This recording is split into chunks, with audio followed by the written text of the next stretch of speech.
لي بلساني يفقهوا قولي رضيت بالله ربا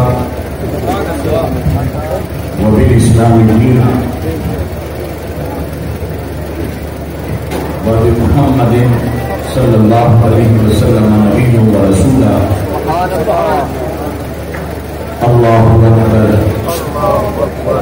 الله أكبر الله أكبر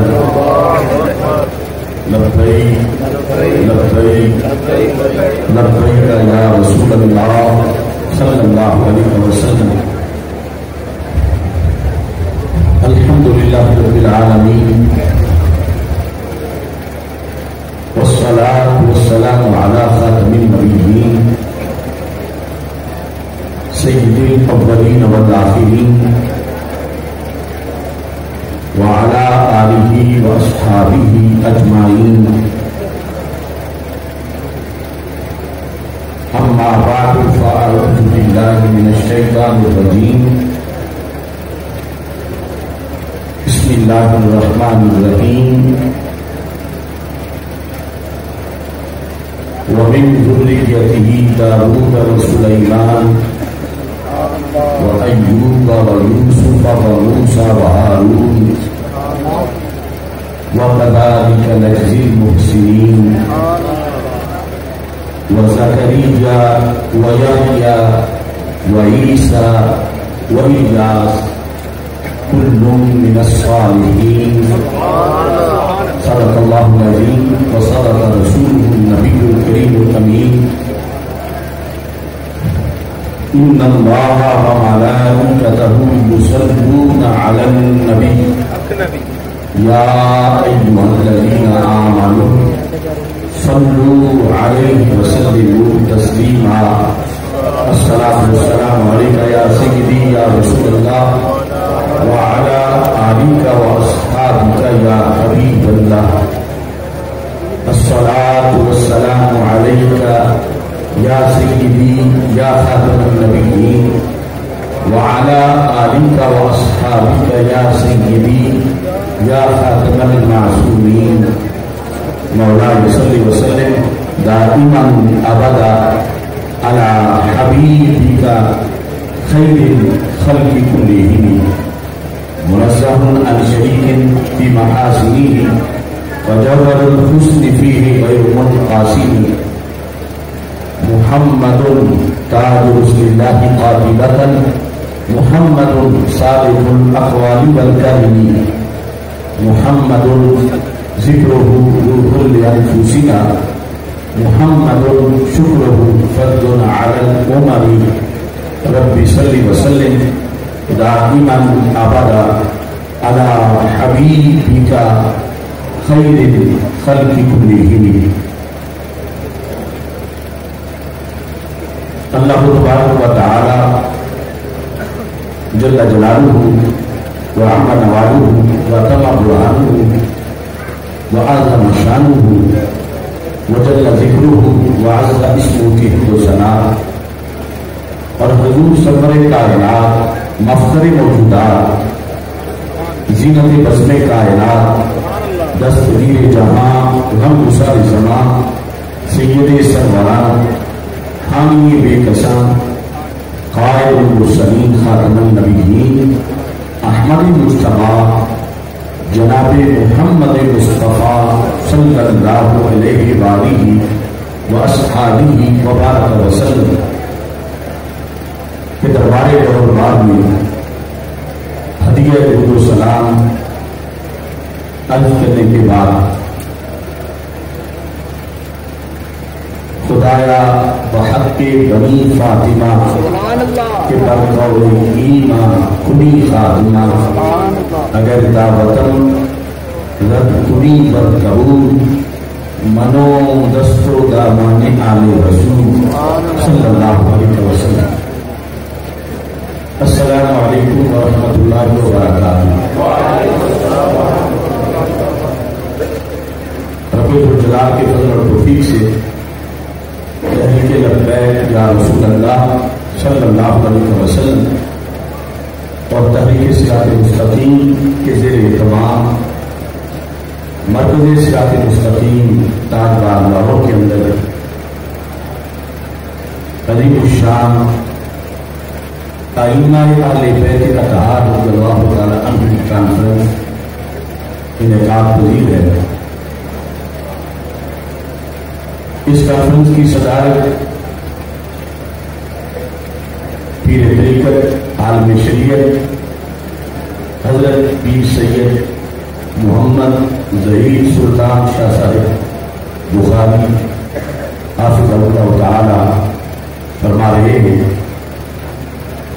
سٹیج پر کثیر تعداد میں بلکہ پنڈال میں بھی علماء مدرسین ائمہ خطباء مشائخ جلوہ گر ہیں۔ تحریک لبیک اسلام کے مرکزی امیر صاحبزادہ پیر محمد امین اللہ نبی سیالوی صاحب، ڈاکٹر محمد عبدالرشید مصطفی صاحب، پیر محمد اسحاق الوری صاحب، اور تحریک لبیک یا رسول اللہ صلی اللہ علیہ وسلم کے مرکزی رہنما علامہ محمد عبدالرشید اویسی صاحب، مرکزی جامعہ محمدیہ نوریہ حفظیہ بھکی شریف کے فاضل اور سابق مدرس مفتی محمد مستنصر جاوید جلانی صاحب، اور آزاد کشمیر میں سے تشریف لائے ہوئے تحریک لبیک یا رسول اللہ صلی اللہ علیہ وسلم آزاد کشمیر کے امیر مفتی محمد عمران رضا شیرازی صاحب، مجاہد اہل سنت حضرت پروفیسر محمد ضیاء المصطفیٰ منور صاحب، منڈی بھاؤدین بھکی شریف سے تشریف لائے ہوئے قاری محمد سکندر حیات جلالی صاحب، کثیر تعداد میں علماء و مشائخ موجود ہیں۔ میری دعا ہے خالق کائنات جل جلالہ ہم سب کی اس کاوش کو اپنے دربار میں قبول فرمائے۔ اس کانفرنس کا پس منظر یقیناً آپ جانتے ہیں کہ عبد الرحمن سلفی نامی ناہنجار اور شیطان صرف انسان نے ائمہ اہل بیت اطہار رضوان اللہ مجمعین کے خلاف زبان درازی کی۔ ان لفظوں میں کوئی ایسا لفظ نہیں ہے کہ جسے ہم اپنی زبان پہ لا سکیں۔ معاذ اللہ اس کمینے نے ننگی گالیاں ان نفوس قدسیہ کو دیں جن کی تطہیر اور جن کی عظمت کے قصیدے قرآن مجید میں موجود ہیں، کیونکہ ہم اہل سنت و جماعت اہل بیت اطہار رضی اللہ تعالی عنہ اور صحابہ کرام رضی اللہ تعالی عنہ ان سب سے نسبت رسول علیہ السلام کی بنیاد پہ محبت کرتے ہیں۔ ان دوسرے لفظوں میں مطلب یہ ہے کہ اہل بیت اطہار رضی اللہ تعالی عنہ کے ہر فرد کی محبت اور عقیدت دل میں ہو تو تبھی عشق رسول صلی اللہ علیہ وسلم مکمل ہوتا ہے، اور صحابہ کرام رضی اللہ تعالی عنہ میں سے ہر فرد کی عقیدت اور محبت دل میں ہو تبھی عشق رسول صلی اللہ علیہ وسلم کی تکمیل ہوتی ہے۔ یعنی یہ دونوں جوانب کی محبتیں عشق رسول صلی اللہ علیہ وسلم ہی کا عظیم شعبہ ہے۔ تو جو بھی کلمہ گو ہے اللہ کی وحدانیت اور رسول اکرم نور مجسم شفیع معظم صلی اللہ علیہ وسلم کی رسالت پر یقین رکھتا ہے، اس کا ایمان تب ہی باقی رہتا ہے کہ جس وقت وہ رسول پاک صلی اللہ علیہ وسلم کی ہر نسبت کا ادب و احترام کرتا ہے اور آخری سانس تک اس عقیدے پر برقرار رہتا ہے۔ ائمہ اہل بیت اطہار رضی اللہ تعالی عنہ کے لحاظ سے کئی باتیں ہیں جو کہ علماء کے لیے بھی ضروری ہیں، عوام کے لیے بھی ضروری ہے۔ کوئی بھولے سے بھی یہ نہ کہے کہ یہ ان کے امام ہیں۔ ائمہ اہل بیت اطہار رضی اللہ تعالی عنہ غیروں کے نہیں، اہل سنت کے امام ہیں، اور ان کی شان ورا الورا ہے۔ کوئی یہ نہ کہے کہ انہیں ہم بھی مانتے ہیں، بلکہ یہ کہو کہ ہم ہی انہیں مانتے ہیں۔ کہ جو ماننا قرآن و سنت کی حکم کے مطابق ہے اور جس کی بنیاد پر بندے کی قسمت بیدار ہوتی ہے، قسمت چمکتی ہے، اور قیامت کے دن رب ذوالجلال کی طرف سے وہ انعامات کا مستحق بنتا ہے۔ اہل بیت اطہار رضوان اللہ علیہم اجمعین کہ یہ نفوس قدسیہ، ان میں سب سے پہلے تو ان کی جو سب سے بڑی شان ہے اس کا اجمالی تذکرہ کرنا چاہتا ہوں۔ ان کی سب سے بڑی شان یہ ہے کہ یہ اولاد رسول صلی اللہ علیہ وسلم، ذریت رسول صلی اللہ علیہ وسلم، خانوادہ رسول صلی اللہ علیہ وسلم۔ اس سلسلہ کے اندر ماضی میں جھگڑے بھی ہوئے، کچھ لوگوں نے کہا کہ یہ اولاد علی رضی اللہ تعالی عنہ تو ہیں مگر اولاد رسول صلی اللہ علیہ وسلم نہیں، معاذ اللہ۔ لیکن ہم اہل سنت و جماعت یقیناً اولاد علی تو مانتے ہی ہیں ان کو، مگر ان کی اس سے بھی بڑی شان یہ ہے کہ یہ اولاد رسول صلی اللہ علیہ وسلم اور یہ ذریت رسول صلی اللہ علیہ وسلم۔ اور آج بھی اس بات کو سب سے پہلے قرآن و سنت سے ثابت کرنے کی ضرورت ہے، کیونکہ اس وقت ایک نیا فتنہ جنم لے چکا ہے، اور وہ فتنہ بھی چھوٹا فتنہ نہیں کہ جو اپنا سید ہونے کے دعوے دار ہونے کے ساتھ جب اپنا نسب بیان کرتے ہیں تو وہ اوپر جا کے ذات رسول صلی اللہ علیہ وسلم سے اپنے آپ کو منسوب نہیں کرتے، بلکہ وہ ابو طالب کے ساتھ اپنا نسب کا جوڑتے۔ آپ نے سنا ہوگا گجرات کے قریب ایک بھوکن جگہ ہے، وہاں کا ایک شخص جو ہے وہ ایسی تقریر کر رہا تھا،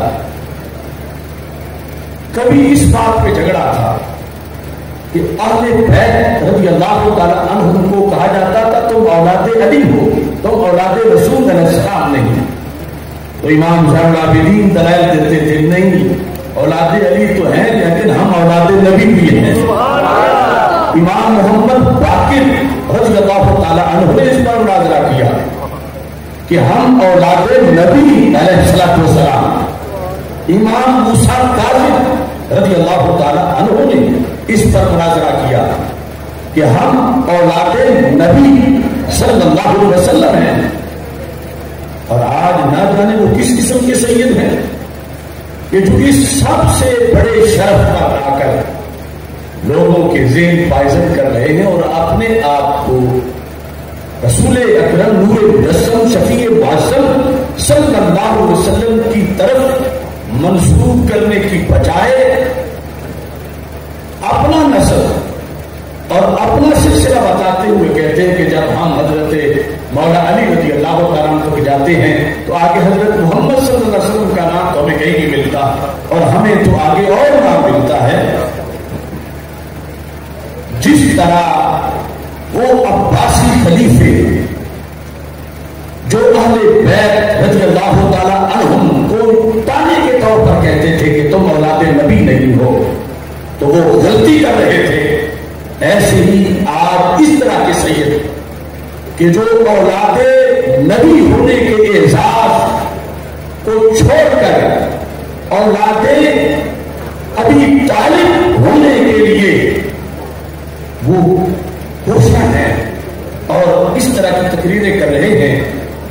اس سلسلہ پر میں چند حوالہ جات پیش کر کے اور ان ملازموں کی چند دلیلیں پیش کر کے اپنی گفتگو کو آگے بڑھاؤں گا کہ ائمہ اہل بیت اطہار رضی اللہ تعالی عنہم کی جو سب سے بڑی شان ہے وہ یہ ہے کہ یہ اولاد رسول صلی اللہ علیہ وسلم، پھر اولاد سیدہ فاطمہ ہے، اولاد مولا علی یقیناً رضی اللہ تعالی عنہ ہے، لیکن ان کا اس سے جو بڑا شرف ہے وہ شرف اولاد رسول صلی اللہ علیہ وسلم ہونا ہے.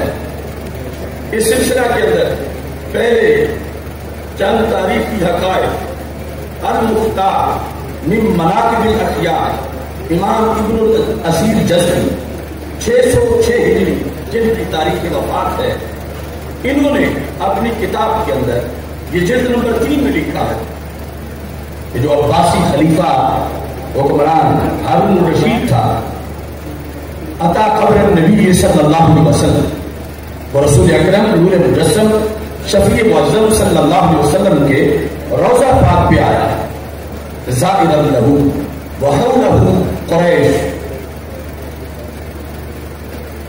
زیارت کے لیے حاضر ہوا اور پھر سلطنت کے جو وزراء تھے، بڑے بڑے حضرات وہ ساتھ تھے.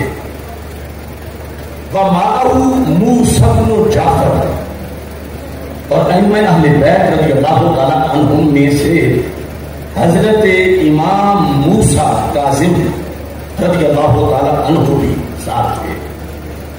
فَلَمَّا انْتَهَى إِلَى الْقَبْرِ، جب روضہ رسول صلی اللہ علیہ وسلم کے عین سامنے پہنچا اس نے سلام دیا اور یہ لفظ تھے السلام علیک یا رسول اللہ یبن عمی، سلام ہو آپ پر اللہ کے رسول صلی اللہ علیہ وسلم اے میرے چچا کے بیٹے، کیونکہ وہ عباسی حضرت سیدنا عباس رضی اللہ تعالی عنہ کی اولاد ہیں اور اس نسبت پر رسول اکرم صلی اللہ علیہ وسلم کے چچا ہیں حضرت عباس رضی اللہ تعالی عنہ. انہوں نے اس ہارون الرشید نے فخر کے اظہار کے لیے یہ کہا کہ میرے صرف رسول ہی نہیں بلکہ ابن عم بھی ہیں، میرے چچا جان یعنی حضرت عبداللہ رضی اللہ تعالیٰ عنہ کے بیٹے ہیں، یہ میرے کزن ہیں. یہ اس نے لفظ بولے افتخاراً علی من حولہ، تاکہ جو ارد گرد سارے ہیں ان پر بڑائی ظاہر ہو کہ باقی تو ابن عم نہیں کہہ سکیں گے، باقی تو صرف رسول کہیں گے، اور میں ابن عم کہہ کر بھی سلام پیش کر رہا ہوں. فدنا موسیٰ بن جعفر رضی اللہ تعالی عنہما، و امام موسیٰ کاظم موسیٰ بن جعفر رضی اللہ تعالی عنہما آپ آگے بڑھے اور آپ مواجہ شریف کے جب سامنے ہوئے تو آپ نے کہا السلام علیک یا رسول اللہ یا ابا، اے اللہ کے رسول صلی اللہ علیہ وسلم اور میرے ابا جان آپ پہ سلام ہو. جب آپ نے یہ لفظ بولے اور ظاہر ہے ابن عم پر یہ درجہ بہت اونچا تھا کہ وہ چچا کے بیٹے کہہ کر اور یہ اپنا باپ کہہ کر امام موسیٰ کاظم سلام پیش کر رہے تھے. فتغیر وجہ ہارون، ہارون الرشید کا چہرہ اس کا رنگ بدل گیا غصے سے. وقال هذا الفخر یا ابا الحسن, اور اس کو ایک آگ لگ گئی انتقام کی. اور یہ بیس تھی جس پر حضرت موسیٰ کاظم رضی اللہ تعالی عنہ کو گرفتار کیا گیا اور پھر بغداد شریف میں آپ کو قید کیا گیا اور قید میں ہی آپ کا وصال ہوا, شہادت ہوئی. اب یہ جو حقیقت ہے صرف ایک دو کتابوں میں نہیں, یہ دیکھیں یہ ابن الاسیر کی جو الکامل ہے اس کی 5ویں جلد کے اندر بھی یہ الفاظ موجود ہیں. یہاں لکھا ہے 319 صفحے پر ہوگے سے, یہاں لکھا وکانا سبب حبسی ہی, کیوں گرفتار ہوئے امام موسیٰ کاظم, ان الرشید اعتمر فی شہر رمضان, ہارون الرشید نے رمضان کے مہینے میں عمرہ کیا. من سنۃ 79 و 100 197 ہجری میں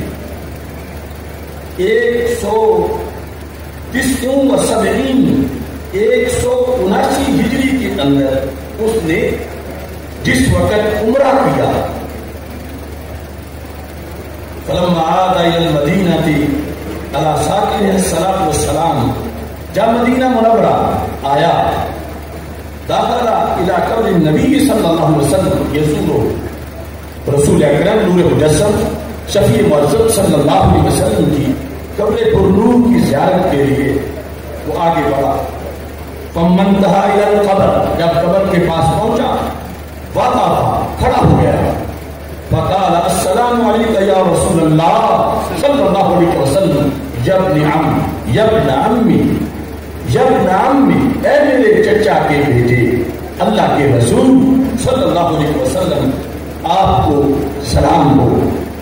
افتخار علی محورہ, تو یہاں بھی فدنا موسیٰ بن جعفر فقال السلام علیک یا ابتی, سلام ہو آپ پر اے میری ابا جان. یہ حضرت امام موسیٰ کاظم رضی اللہ تعالی عنہ نے, یعنی جو ان کے نزدیک بھی سب سے بڑا فخر تھا, اس کے اظہار کے لیے انہوں نے اس انداز میں سلام پڑھا. پھر البدایہ والنہایہ کے اندر جہاں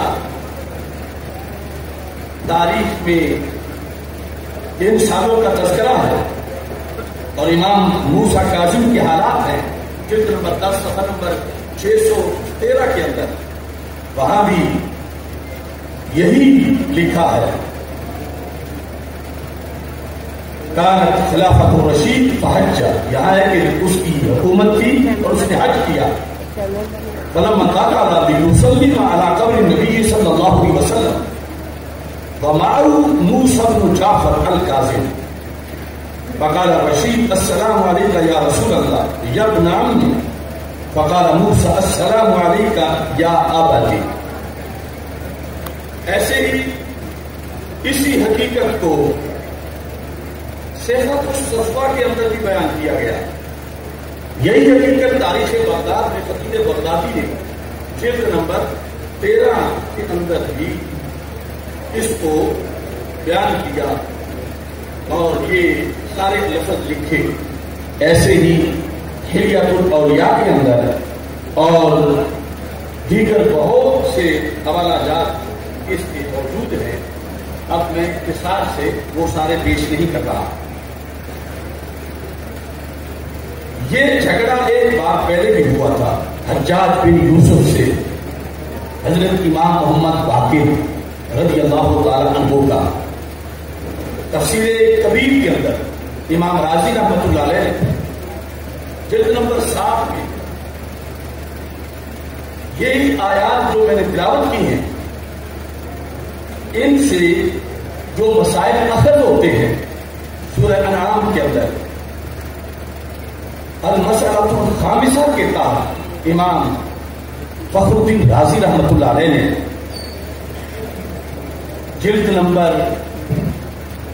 7 کے صفحہ نمبر 70 پہ اس کو لکھا، اور پھر وہی دلیل امام موسیٰ کاظم رضی اللہ تعالی عنہ نے ہارون الرشید کے سامنے بھی پیش کی۔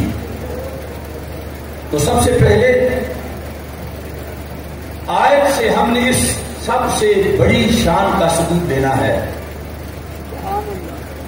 کہ یہ نسل بنور ذریت رسول علیہ السلام کس طرح ہے، اور ان کو اولاد رسول صلی اللہ علیہ وسلم کس طرح کہا جاتا ہے۔ امام راضی لکھتے ہیں کہ جس وقت حجاج بن یوسف نے امام باقر سے کہا معاذ اللہ کہ تم جھوٹ بولتے ہو کہ تم کہتے ہو ہم اولاد نبی ہیں، تم تو اولاد علی ہو، تم اولاد نبی نہیں ہو، یہ حجاج بن یوسف نے حضرت سیدنا امام محمد باقر رضی اللہ تعالیٰ عنہ سے کہا، تو امام باقر نے کہا میں قرآن سے ثابت کرتا ہوں سبحان اللہ کہ اولاد علی تو ہم ہیں ہی، لیکن جس پہ جھگڑا ہے کہ تم ہمیں اولاد نبی نہیں مانتے، ہم اپنے آپ کو اولاد نبی کہتے ہیں، تو میں تمہیں قرآن سے ثابت کر کے دکھاتا ہوں۔ کس انداز میں انہوں نے ثابت کیا، یہ مشکل نہیں، بس تھوڑی سی توجہ کی ضرورت ہے۔ یہاں ہے کلن ہدینا ونوحا ہدینا من قبل، یہ پہلے ذکر ہے، ہم نے ہر ایک کو ہدایت دی، اور حضرت نوح علیہ السلام کو ہم نے اس سے پہلے ہدایت دی۔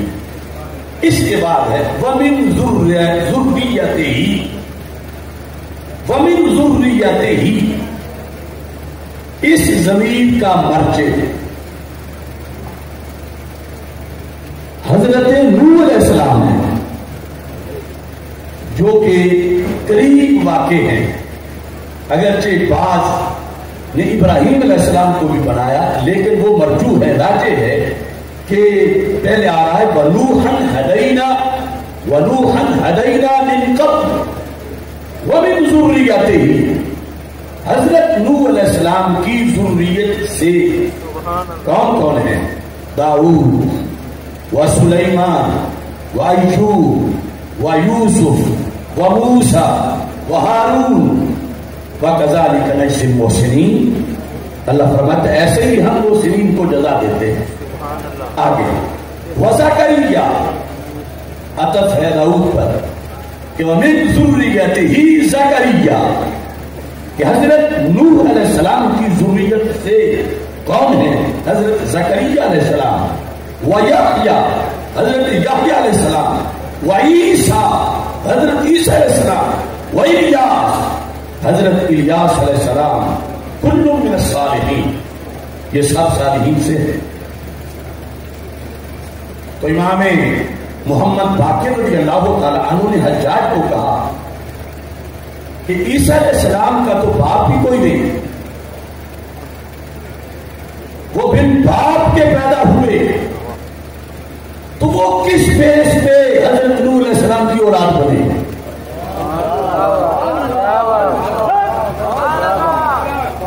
یہ قرآن مجید میں وَمِن ذُرِّيَّتِهِ داؤد وسلیمان وایوب ویوسف وموسیٰ وہارون وَكَذَلِكَ نَجْزِي الْمُحْسِنِينَ وَزَكَرِيَّا وَيَحْيَا وَعِیسیٰ وَإِلیاس، تو کہا اگر پاک سیدہ مریم رضی اللہ تعالی عنہا کی نسبت سے حضرت عیسیٰ علیہ السلام نوح علیہ السلام کی ذریت بن سکتے ہیں، تو سیدہ فاطمہ الزہرا کی نسبت سے ہم بھی امی جان کے ذریعے سے ذریت رسول بن سکتے ہیں۔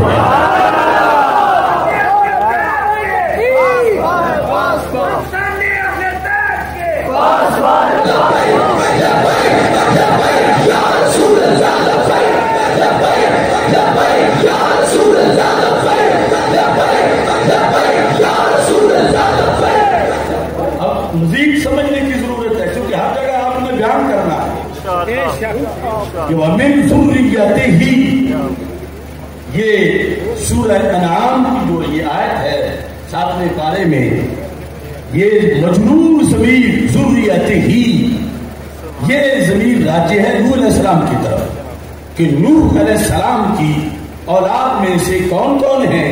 اللہ فرماتا ہے ان کی اولاد میں سے داؤد علیہ السلام ہے، سلیمان علیہ السلام ہے، ایوب علیہ السلام ہے، یوسف علیہ السلام ہے، ہارون علیہ السلام ہے، زکریا علیہ السلام ہے، یحییٰ علیہ السلام ہے، عیسیٰ علیہ السلام ہے، الیاس علیہ السلام ہے۔ تو یہ قطعی ہے قرآن۔ جھگڑا کر رہا تھا حجاج کہ نسب تو باپ کی طرف سے ہوتا ہے اور تمہارے باپ علی ہیں، تم اولاد علی ہو، تم اولاد نبی نہیں، کیونکہ نبی کی بیٹی تو فاطمہ ہے اور وہ تمہاری ماں ہے، اور امی کی طرف سے نسب ثابت نہیں ہوتا، باپ کی طرف سے ہوتا ہے، جو باپ ہو ان کی ذریت اور اولاد کہا جاتا ہے۔ لہذا تم اولاد علی تو ہو، اولاد نبی نہیں ہو، معاذ اللہ۔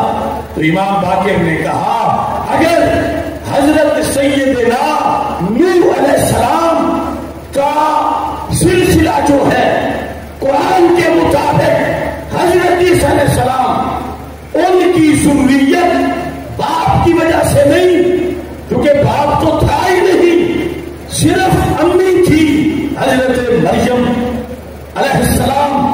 اگر حضرت مریم علیہ السلام کی نسبت سے عیسیٰ علیہ السلام قرآن میں ذریت نوح قرار پائے ہیں تو سیدہ فاطمہ رضی اللہ تعالی عنہا کی نسبت سے ہم سید بھی اولاد محمد صلی اللہ علیہ وسلم قرار پائے۔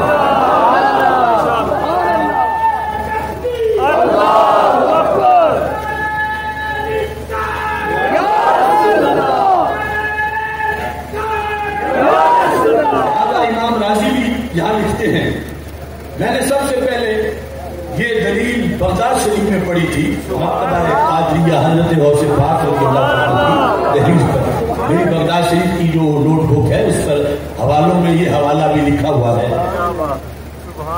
امام راضی کہتے ہیں الآیۃ تدل علی ان الحسن والحسین من ذریۃ رسول اللہ صلی اللہ علیہ وسلم۔ اس آیت سے یہ مسئلہ ثابت ہوتا ہے کہ امام حسن اور امام حسین رضی اللہ تعالیٰ عنہما دونوں وہ ذریت رسول علیہ السلام ہیں۔ سبحان اللہ، بے شک دونوں، ایک نہیں دونوں۔ اور پھر آگے نسل اولاد لأن اللہ تعالی جعل عیسیٰ من ذریت ابراہیم اور من ذریت نوح ما انہ لا ينتسب الى ابراہیم الا بالروح۔ سبحان اللہ، یعنی جو دوسرا کوئی احتمال لے کہ مرجع و من ذریت ہی میں ابراہیم علیہ السلام ہے تو پھر یہ دلیل تو نہیں ٹوٹتی، کیونکہ اگر ابراہیم علیہ السلام کی ذریت وہ امی کی نسبت سے بن سکتے ہیں ابا جان کے بغیر کہ وہ ہے ہی نہیں، تو کہتے ہیں فَكَذَلِكَ الْحَسَنُ وَالْحُسَيْنُ مِنْ ذُرِّيَّةِ رَسُولِ اللَّهِ صلی اللہ علیہ وسلم، یہ بھی ذریت رسول علیہ السلام سے ہے۔ اور آگے پھر ساری اولاد جو ہے وہ ذریت رسول علیہ السلام سے ہے۔ جب اس پر مناظرہ کی صورتحال بنی، امام موسیٰ کاظم رضی اللہ تعالیٰ عنہ کے لحاظ سے السوائق میں لکھا ہے کہ وہی ساری بات جو مختلف حوالوں سے ہارون الرشید کی میں نے ذکر کی کہ اس نے سلام کرتے ہوئے لفظ بولے، تو یہی مناظرہ ہو گیا۔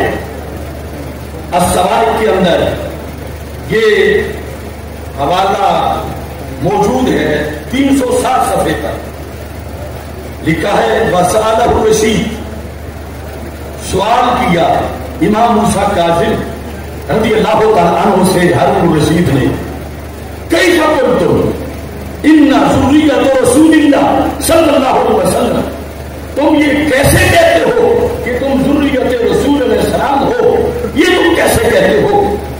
کہنے لگا وانتم ابناء علی رضی اللہ تعالیٰ عنہ، تم تو ابناء علی ہو۔ یعنی مخالف یہ سمجھ رہا تھا کہ ابناء علی کہنے سے وہ شان تو نہیں ظاہر ہوگی نا جو ابناء نبی کہنے سے ہو رہی ہے، اور میں نے یبنا ام کہا اور انہوں نے فوراً یہ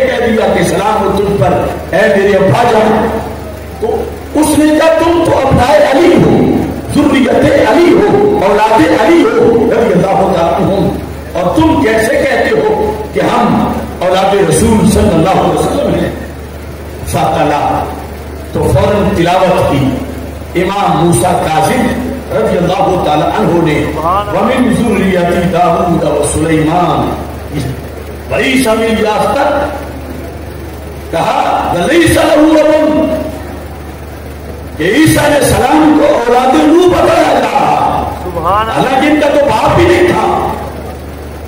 تو جب بغیر باپ کی نسبت کے محض اپنی جان کے لحاظ سے وہ اولاد نوح علیہ السلام یا اولاد ابراہیم علیہ السلام بن سکتے ہیں، تو ہم بھی اپنی امی جان کی نسبت سے اولاد رسول علیہ السلام بن سکتے ہیں.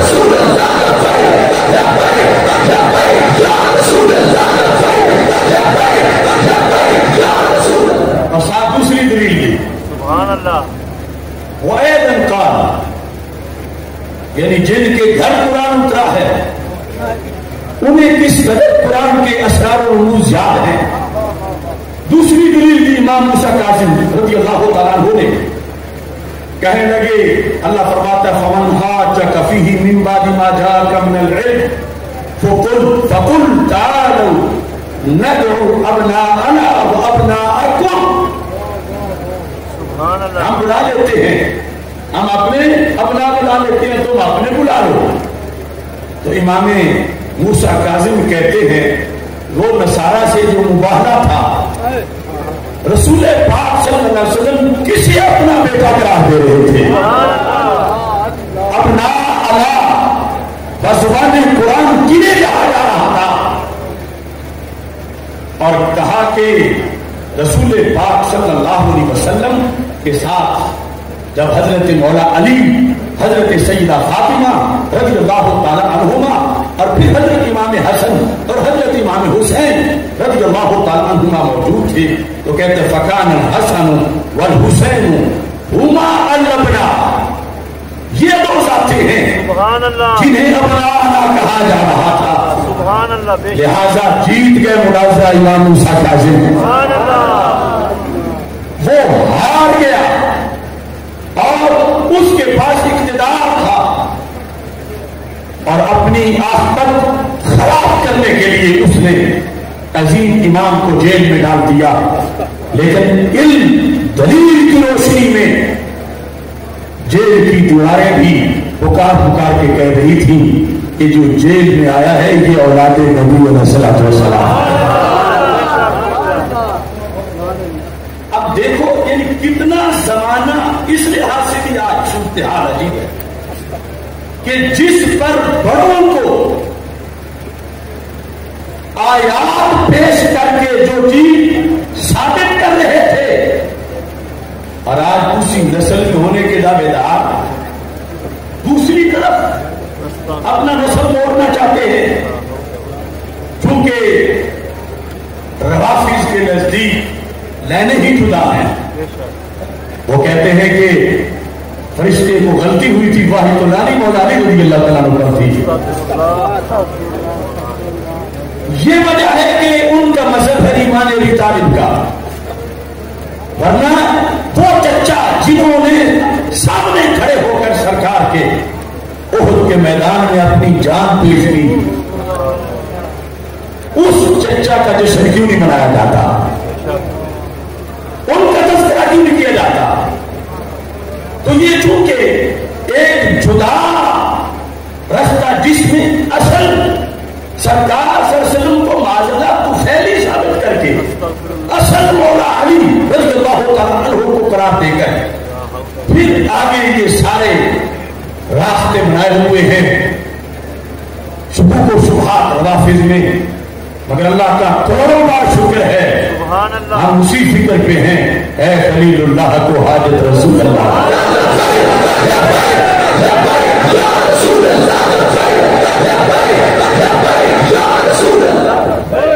ابھی یہ ائمہ جن کی عصمت دیکھیے، ہمارے سیاستہ میں یہ ابن ماجہ، اس میں ایک سند ہے، سبحان اللہ. وہ سند مقدمہ میں ابن ماجہ کے مقدمہ میں حدیث نمبر 65 ابو سل حرمی وہ کہتے حدثنا علی بن موسیٰ الرضا، یہ امام علی رضا ہے. حدثنا علی بن موسیٰ الرضا عن ابیہ، ابی کون ہے؟ موسیٰ کاظم.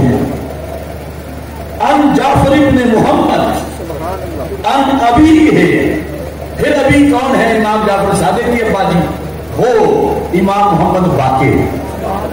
عن علی بن الحسین، امام زین العابدین رضی اللہ تعالیٰ عنہ. عن ابیہ، امام حسین رضی اللہ تعالیٰ عنہ. عن علی بن ابی طالب رضی اللہ تعالیٰ عنہ قال رسول اللہ صلی اللہ علیہ وسلم.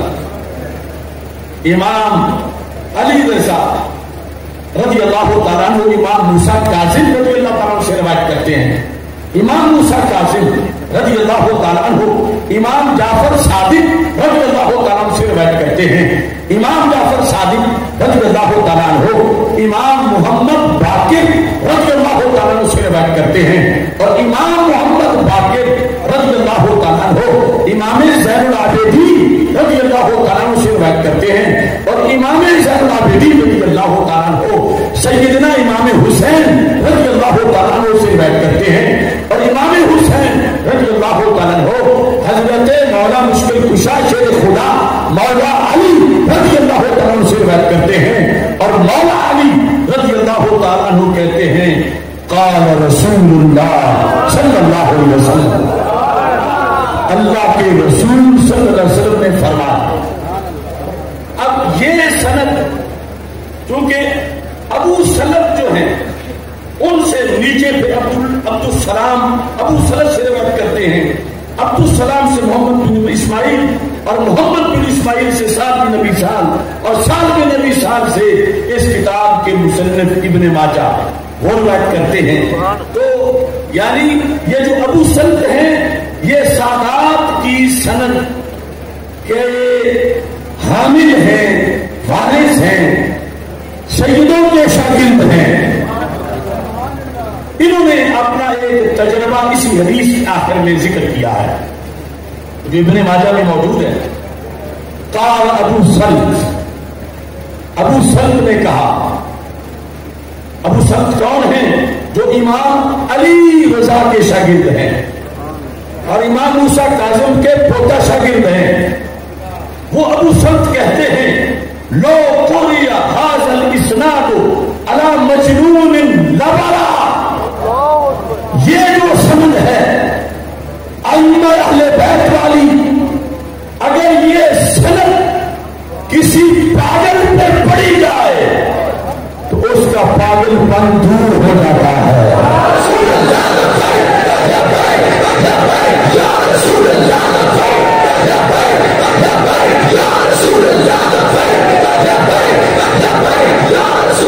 یعنی ان ناموں میں کتنی برکت ہے، ان ناموں کے اندر کتنی عظمت ہے. اور پھر یہ یاد ہونی چاہیے دم کے لحاظ سے، اگر پاگل پن دور ہو سکتا ہے تو باقی بیماریاں بھی دور ہو سکتی ہیں. اور بندہ ناچیز کو شیخ عبدالکریم محمد المدرس البغدادی قدس سر العزیز نے بغداد شریف سے جو اذن دیا اس کے دم کا، وہ لائن میں سب کو اذن دے رہا ہوں. یہ سند زبانی یاد کر کے جس میں امام علی رضا عن موسیٰ کاظم عن جعفر صادق عن محمد باقر عن زین العابدین عن الحسین عن علی رضی اللہ تعالیٰ عنہ قال رسول اللہ صلی اللہ علیہ وسلم، کہ اس کے اندر یعنی ان ناموں میں اتنی برکت ہے تو جن کے نام میں اتنی برکت ہو کام میں کتنی برکت ہو. اب چونکہ ہم ہر طرف تھوڑی تھوڑی توجہ رکھتے ہیں، میرے ذہن میں طالب علمی کے زمانے میں تھا کہ جب غیر متعلق یہ حدیثیں پڑھاتے ہیں تو ان کا کیا بنتا ہوگا. یعنی یہ جو موجودہ بدبخت ناسبی جس نے گالیاں دیں، یعنی ان کا طبقہ یا دیابنا کا، وہ یہاں سے کیسے گزرتے ہوں گے. تو سورج جب طلوع ہوتا ہے تو سارے اندھیرے کافور ہو جاتے ہیں. یہ میرے پاس وحید الزمان جس کو نواب اہل حدیث کہا جاتا ہے، ان کے بقول علامہ وحید الزمان یہ سنن ابن ماجہ، اس کا ترجمہ اور اس کی ساتھ تشریح جو اتنے بڑے وہابی نے کی، اس نے یہاں پر کیونکہ عربی میں لکھا ہے تو ترجمہ بھی کرنا پڑنا تھا، اور ترجمہ کے ساتھ پھر ان الکذوب قد یصدق لکھنا پڑ گیا. ترجمے میں تو لکھا کہ ابو سلمہ جو راوی حدیث ہے انہوں نے کہا کہ یہ اسناد یعنی امام علی بن موسیٰ سے حضرت علی بن ابی طالب رضی اللہ تعالیٰ عنہ تک اگر مجنون پر پڑی جائے تو وہ اچھا ہو جائے. یہ ترجمہ کیا. اب نیچے تشریح کیوں اچھا ہو جائے، کہتا ہے اس اسناد کی برکت سے، کیونکہ اس میں امام رضا رحمت اللہ علیہ سے اخیر تک سب امام ہی امام ہیں، یعنی مولا علی رضی اللہ تعالیٰ عنہ تک، اور آخر میں حضرت سید الانام صلی اللہ علیہ وسلم ہے. پہلے امام ہی امام ہے اور آگے سید الانام ہیں حضرت محمد مصطفیٰ صلی اللہ علیہ وسلم. تو اس بنیاد پر یہ ان ناموں کا کمال ہے. ویسے یہ قوم بڑی ٹیڑھی قوم ہے. حضرت عبداللہ بن عمر رضی اللہ تعالی عنہ والی حدیث جو الگ المفرد میں ہے اور کے مقامات پر ہے، کہیں وہی حضرت عبداللہ بن عباس رضی اللہ تعالی عنہ سے مروی ہے کہ جب ان کا پاؤں جو ہے وہ چلنے کے قابل نہ رہا، رگیں سکڑ گئی، اٹھ نہیں سکتے تھے، فقال له رجل اذكر احب الناس الیک، گھبراتے کیوں ہو، ذرا ان کو یاد کرو جو سب سے بڑے محبوب ہیں. انہوں نے کہا یا محمد، کہتے ہیں میرا پاؤں تو اتنا جلد ٹھیک ہوا کہ گویا کہ کس نے رسی سے باندھا ہوا تھا رسی کھول دی.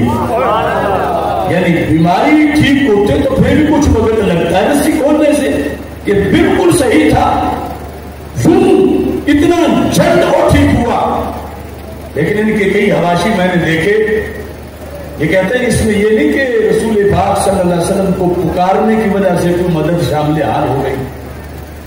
کہتے ہیں اصل میں طب میں یہ ہے کہ جو پیارا لگتا ہو اس کا نام لے تو خون میں حرارت آ جاتی ہے. یعنی اتنا واضح بھی ان سے مانا نہیں جاتا. تو میں نے کہا حرارت بھی تب ہی آتی ہے جب کوئی امام محمد رضا بریلوی کے مسلک پر راج ہو.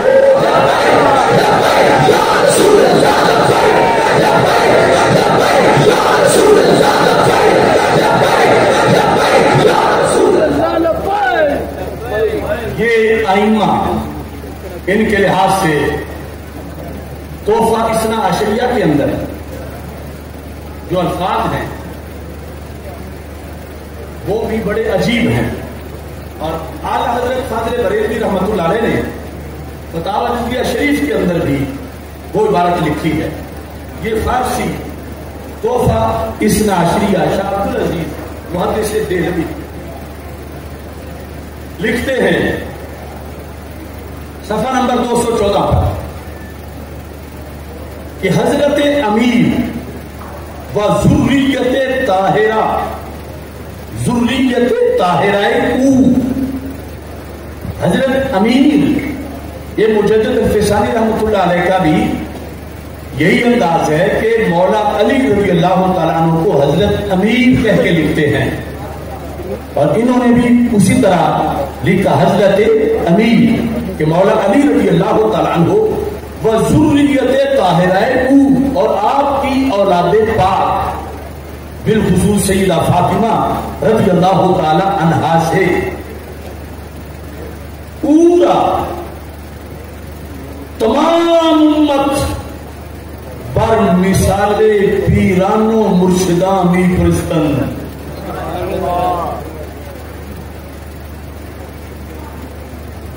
تمام امت انہیں کس طرح مانتی ہے؟ لکھا کہ تمام امت آپ کی اولاد کو پیر و مرشد کی طرح مانتی ہے. پیر و مرشد کی طرح. فتاوی رضویہ کے اندر جو اس کا ترجمہ ہے جلد نمبر 9 صفحہ نمبر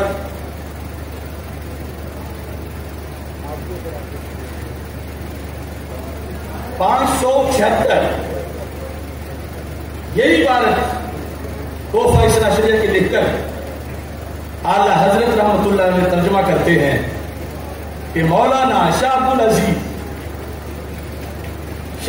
العزیز صاحب تحفہ اثنا شریعہ میں فرماتے ہیں حضرت امیر المومنین علی المرتضیٰ رضی اللہ تعالی عنہ اور ان کی اولاد پاک کو تمام امت پیروں اور مرشدوں کی طرح مانتی ہے. پیروں اور مرشدوں کی طرح مانتی ہے. اور امور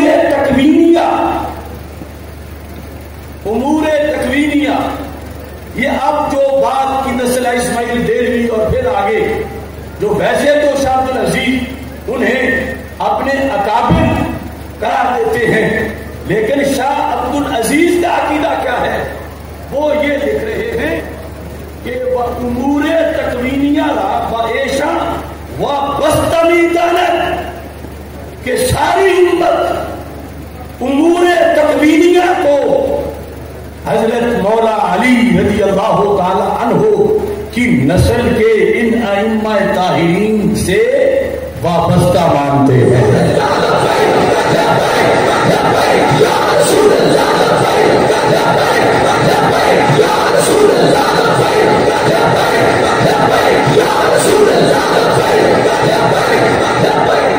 امور تکوینیہ یہ ساری ہے حاجت روا، یہ ہے مشکل کشائی. تکوین کہ کہتے ہیں ہو جا تو ہو جاتا ہے. امور تکوینیہ کو ان سے وابستہ مانتے ہیں اور ساتھ و فاتحہ و درود و صدقات و نظر و منت بنام ایشا رائے جو معمول گردیدہ. اعلیٰ حضرت کا ترجمہ یہ ہے کہ ان کے نام فاتحہ، درود اور صدقات کا معمول ہے. ان کے نام کی منت مانتے ہیں اور نظر مانتے ہیں. چنانچہ باجمی اور یا اللہ ہمیں معاملات جیسا کہ سارے ولیوں کے لحاظ سے یہی معاملہ ہے کہ ان کے لیے ختم شریف پڑھا جاتا ہے. تو ایک طرف تو جو غیر مقلدین سارے اپنا علمی رشتہ ان کے ساتھ قائم کرنے کی کوشش کرتے ہیں، انہیں توبہ کرنی چاہیے اپنی موجودہ سوچ سے اور پلٹ کر ختم درود والا وہ شاہ عبد العزیز کا فتویٰ حاجت روائی مشکل کشائی جو اولاد علی رضی اللہ تعالی عنہ نے فرمائی اس کو اختیار کرنا پڑے گا. اور دوسری طرف عصمت اور برکت کے لحاظ سے یہ بات واضح ہوئی کہ رب ذوالجلال نے ان ائمہ طاہرین رضی اللہ تعالی عنہم کو اتنی برکت سے نوازا ہے کہ جہاں یہ دفن ہے، جہاں ان کے قدم لگے، خود جہاں جلوہ گر ہوئے وہ مقامات رہے.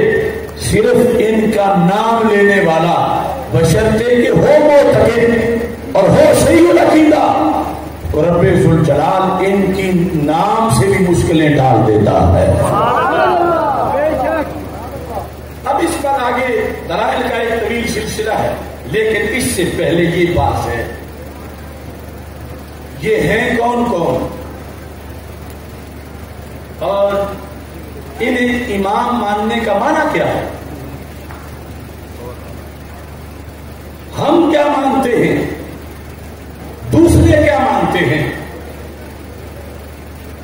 ہم انہیں امام مانتے ہیں تو ختم نبوت کا انکار نہیں ہوتا، مگر بڑے افسوس سے کہنا پڑتا ہے دوسرے جب انہیں امام مانتے ہیں تو انہیں نبی مانتے ہیں۔ ہمارے سامنے ہوگا گزشتہ سال سندھ اسمبلی میں ناصر حسین رافضی نے سیدہ فاطمہ رضی اللہ تعالی عنہا کے لحاظ سے قرارداد پیش کرتے ہوئے کہا کہ سیدہ فاطمہ رضی اللہ تعالی عنہا جو کہ ام الانبیاء ہیں یعنی نبیوں کی ماں، یہ اسمبلی کے ریکارڈ میں آج بھی موجود ہے، نبیوں کی ماں۔ تو یہ ہے وہ حملہ کہ قادیانی ایک نبی مانے تو مرتد اور کافر، اور وہ کون سے نبی ہیں کہ سیدہ فاطمہ رضی اللہ تعالی عنہا جن کی امی جان ہے۔ ظاہر ہے کہ جب سیدہ فاطمہ خود سرکار کے بعد ہیں تو پھر اولاد بھی بعد میں ہی ہے، اس لیے یہ جاننا کہ امام کا معنی کیا ہے، ماننا ہے امام، مگر وہ نہیں ماننا کہ ختم نبوت پہ حملہ ہو جائے، وہ نہیں ماننا کہ قرآن کا انکار ہو جائے۔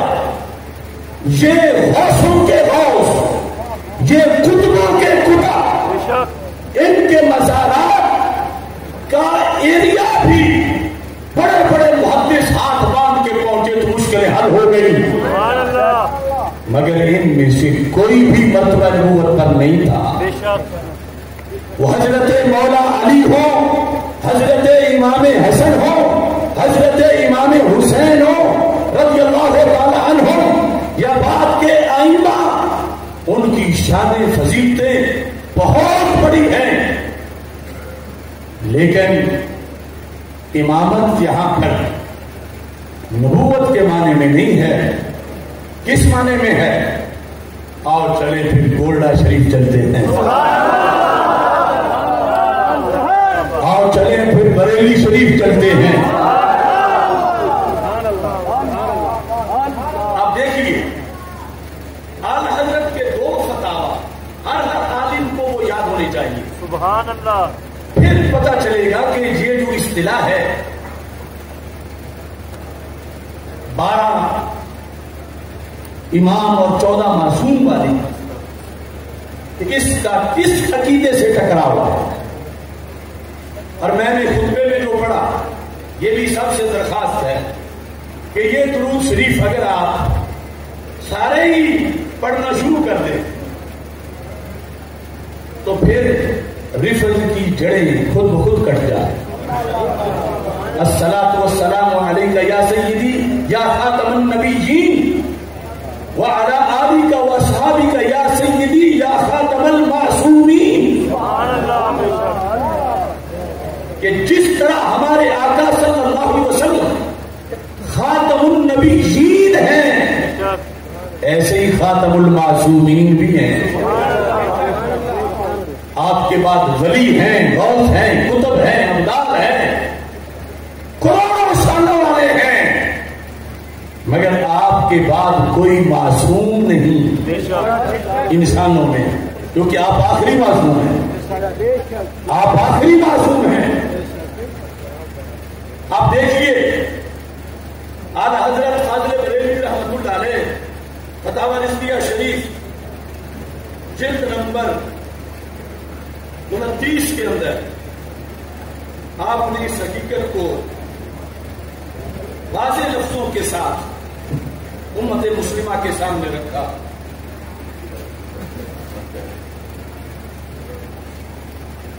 فاضل بریلوی رحمۃ اللہ علیہ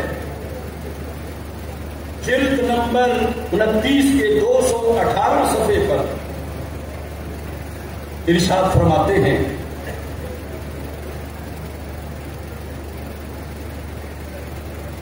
اور یہ بہت سے سوالوں کا جواب ہے، اور اس میں آپ نے اہل سنت کے اندر کچھ لوگوں کی رائے کا بھی رد کیا۔ اصل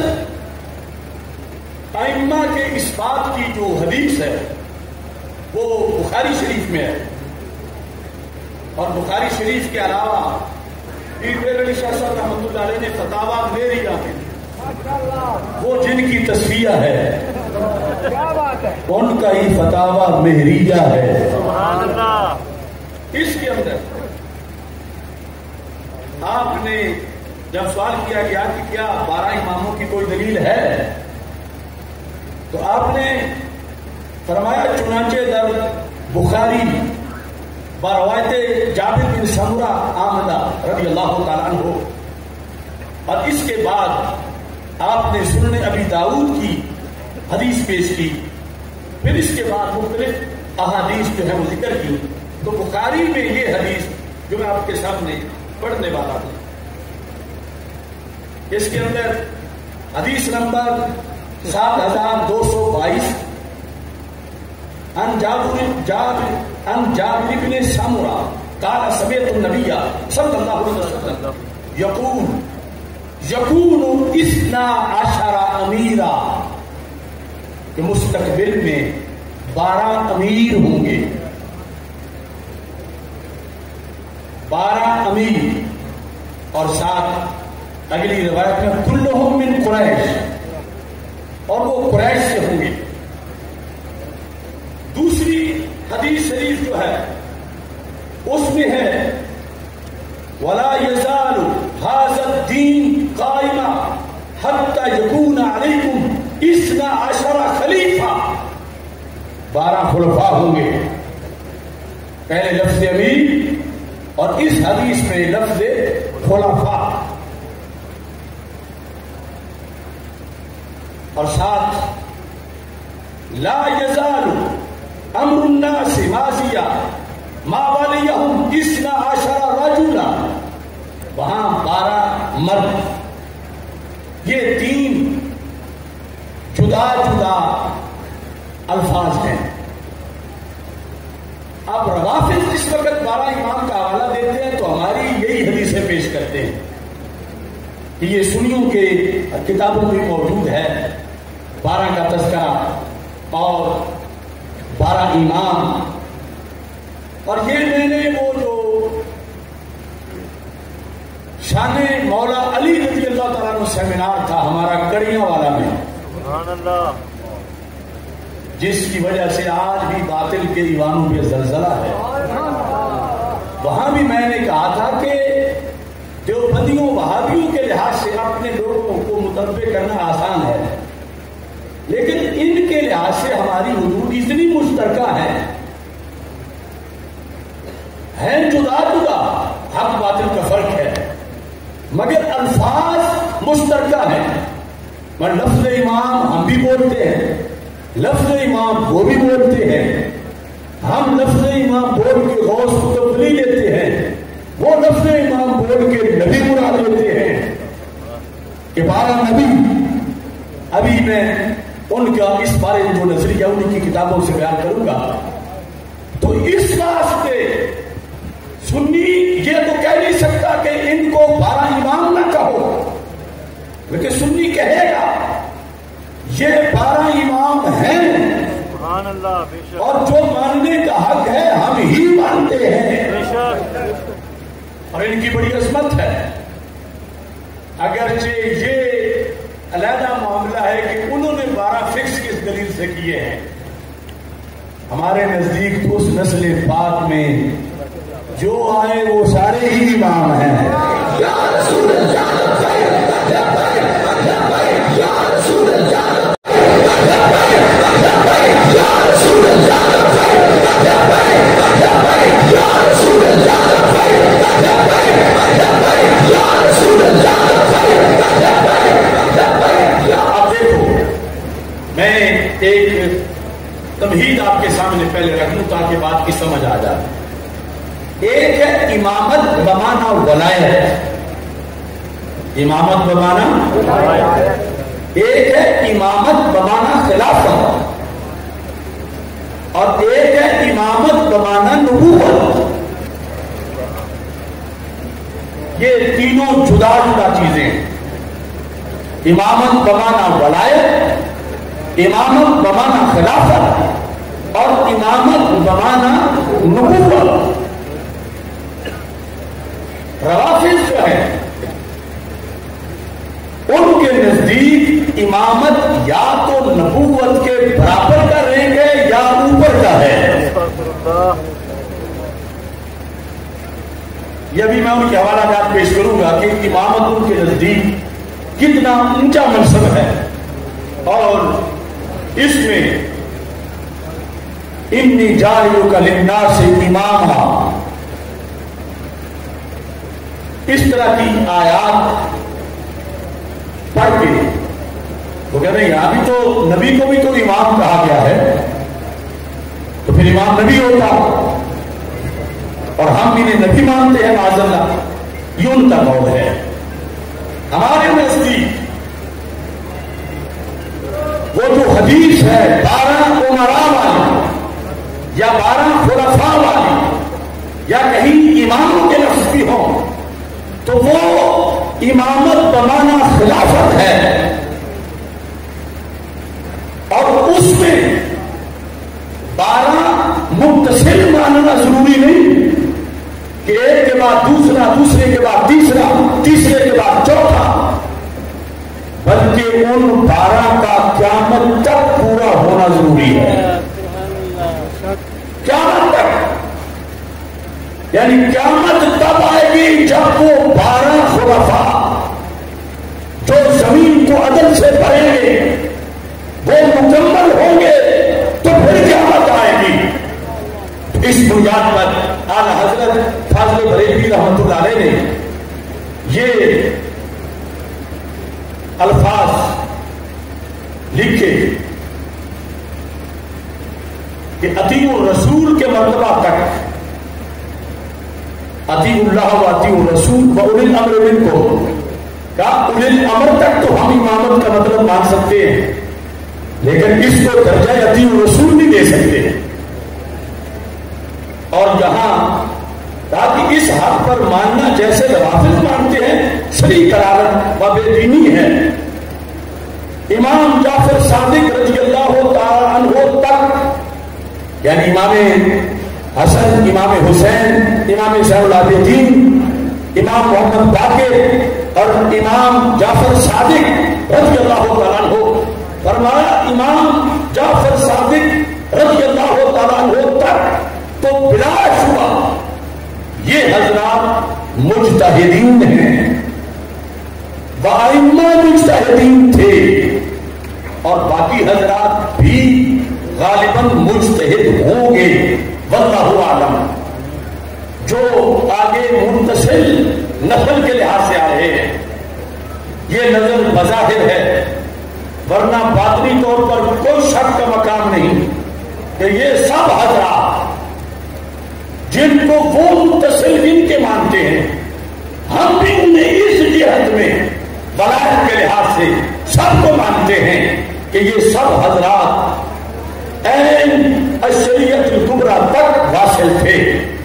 عین شریعت کبریٰ بڑے چشمے تک یہ 12 کے 12 امام پہنچے ہوئے تھے، جو بسند صحیح ثابت ہے.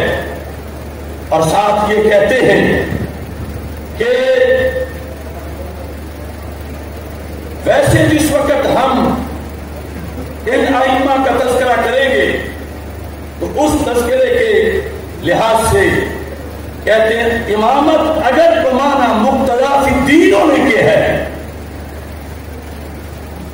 امامت اگر بمانا مقتدا فی الدین ہونے کے ہے، یعنی وہ امامت بمانا ولایت، بزرگی، تقوی، طہارت، تو پھر تو بلا شبہ ان کے غلام اور غلاموں کے غلام بھی مقتدا فی الدین ہیں. سبحان اللہ، بے شک. تو پھر یہ جو 12 امام جن کو لسٹ میں روافض شامل کرتے ہیں اور پھر معصوم مانتے ہیں، ہم انہیں اللہ کا ولی مانتے ہیں، اور ان 12 کو بھی مانتے ہیں، 12 کے علاوہ بھی جو نسل پاک میں ہیں ہم ان کو مانتے ہیں. تو کہا اگر امام کا معنی مقتدا فی الدین ہے کہ جس کی اقتدا کی جائے، تو پھر کہا ان کی کیا بات ہے، ان کے غلاموں کے غلام بھی پھر تو امام ہیں.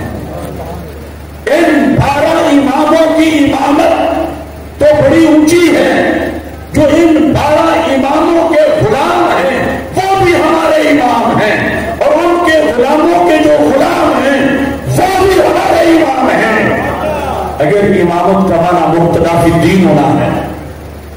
دوسرے نمبر پر, اور اگر اصطلاح مقام آیت ولایت مقصود ہے کہ ہر غوث کے 2 وزیر ہوتے ہیں, ایک کا نام عبد الملک ہوتا ہے, دوسرے کا نام عبد الحق ہوتا ہے, انہیں بھی امامین کہا جاتا ہے.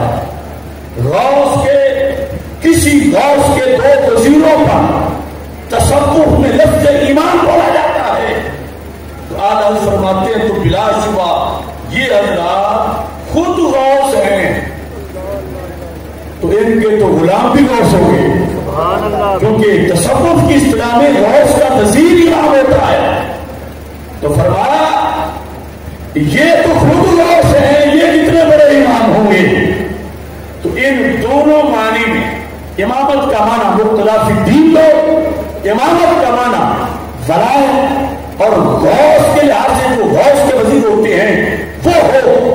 تو فرمایا ان ائمہ اطہار رضی اللہ تعالیٰ عنہ کے جو غلام ہیں, جو غلاموں کے غلام ہیں, ہم انہیں بھی امام تسلیم کرتے ہیں.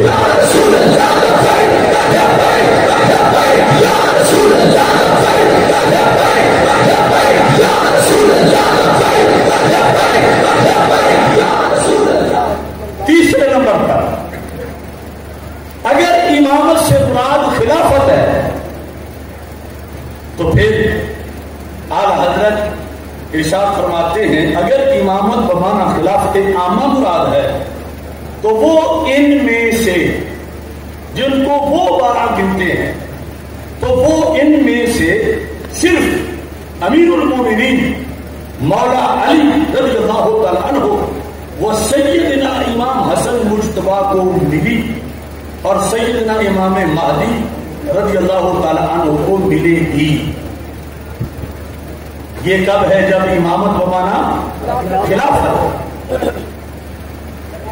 امامت بمانا خلافت ہو, خلافت عامہ کہ امت ان پر ہاتھ پہ بیعت خلافت کرے. تو پھر ان 12 میں سے حضرت مولا علی رضی اللہ تعالیٰ عنہ اور حضرت امام حسن رضی اللہ تعالیٰ عنہ یہ دونوں امام بمانا ولایت بھی ہیں, امام بمانا مقتدا بھی ہیں, امام بمانا خلیفہ بھی ہیں. اور جو امام مہدی رضی اللہ تعالیٰ عنہ آئیں گے وہ بھی خلافت عامہ ہوگی. تو پھر امام بمانا خلافت ان 12 میں سے 3 کا درجہ اور مرتبہ و مقام ہے. چوتھے نمبر پر اگر امامت بمانا نبوت ہو تو پھر ان 12 میں سے کوئی بھی اس معنی میں امام ہے. اب دیکھو بولنا تو لفظ امام ہی ہے, رافی تقریر کر کے انہیں نبی کہہ رہا ہے امام کے لفظ میں چھپا کے, اور تم تقریر سن کے جو ان کی تقریریں نہ سنتے ہیں سر پھڑ رہے ہیں, اور ادھر پھر تاجدار ختم نبوت صلی اللہ علیہ وسلم زندہ باد کا نعرہ بھی لگا لیتے ہیں, اور ادھر ان کے چاول بھی لا کے کھا لیتے ہیں. تو کتنا حساس لوگ ہے. ان 12 کی امامت کا انکار نہیں, ہر سنی 12 اماموں کو مانتا ہے, مگر امامت کا کیا مانا؟ مقتدا فی الدین. سبحان اللہ. امامت کا کیا مانا؟ ولایت. یہ 12 کے 12 ولی ہیں, ولیوں کے ولی ہیں. کروڑوں ولایت کے درجات سے اوپر ان کا درجہ ولایت ہے. بے شک. اور اگر ولایت بمانا خلافت ہے تو پھر ان میں سے 2 گزر چکے, ایک آئیں گے. اور اگر ولایت بمانا نبوت ہے تو پھر ان میں سے کوئی بھی اس معنی میں امام نہیں. کیونکہ ہمارے آقا صلی اللہ علیہ وسلم آخری نبی ہیں. اب حضرت پیر سید پیر علی شاہ صاحب رحمۃ اللہ علیہ سبحان اللہ ان کا حوالہ بھی ذکر کر دوں کیونکہ اس حد تک رفض پہنچا دیا گیا ہے کانوں تک کہ کل کتنے سنی نما خطیب اٹھ کھڑے ہوں گے. دیکھو یہ جو 12 گنتے رہے ان میں تو امام حسین رضی اللہ تعالیٰ کا تو نام ہی نہیں آیا, ان میں تو فلاں امام کا نام ہی نہیں آیا. تو میں چھوٹا ہوں, پیر میر علی شاہ صاحب آپ سے پوچھا گیا کہ 12 امام آپ گنو جو اپنے سنت کے مطابق امام بمانا خلافت جن کو امام کہا جاتا ہے وہ کون ہیں؟ امام کنہیں کہا جائے گا؟ کہتے ہیں وہ مراد خلفائے اربعہ. یہ بھی میرے بھی شاہ صاحب ہے, کہتے ہیں پہلے امام کا نام صدیق اکبر ہے. نعرہ تکبیر, نعرہ رسالت, نعرہ رسالت, نعرہ تحقیق یا صدیق. اور یہی بات حضرت داتا گنج بخش حجیری رحمۃ اللہ علیہ نے کشف المحجوب میں لکھی ہے کہ پہلے امام کا نام صدیق اکبر ہے. اللہ تعالیٰ پیر میر علی شاہ صاحب کہتے ہیں ومن بعدہم حسن لیکن لا مطلقاً, بلکہ کسانے کے اسلام در اہل اوشان صورت اعزاز و قیام پذیرفتہ چہ خلافت عبارت کا ساتھ ریاست عامہ برائے اقامت دین از احیاء علوم دینیہ و قیام بالجہاد. یہ سارا چونکہ سوال بھی فارسی میں تھا, آپ نے جواب بھی فارسی میں لکھا اور ساتھ آسانی کے لیے اردو بھی موجود ہے. میں اردو پڑھ کے سنا دیتا ہوں. آپ کے یہ فتاوی کا صفحہ نمبر 214 ہے. آپ فرماتے ہیں کہ خلفاء یہ 12 امام کون ہیں؟ کہا 12 خلیفوں کو ہی 12 امام کہا جاتا ہے, خلفائے اربعہ اور ان کے بعد والے, لیکن مطلقاً نہیں بلکہ وہ لوگ جن کے عہد میں اسلام کو اعزاز ملا, اعزاز غالب آیا اور قیام کی پذیرائی ہوئی, کیونکہ خلافت ریاست عامہ سے عبارت ہے.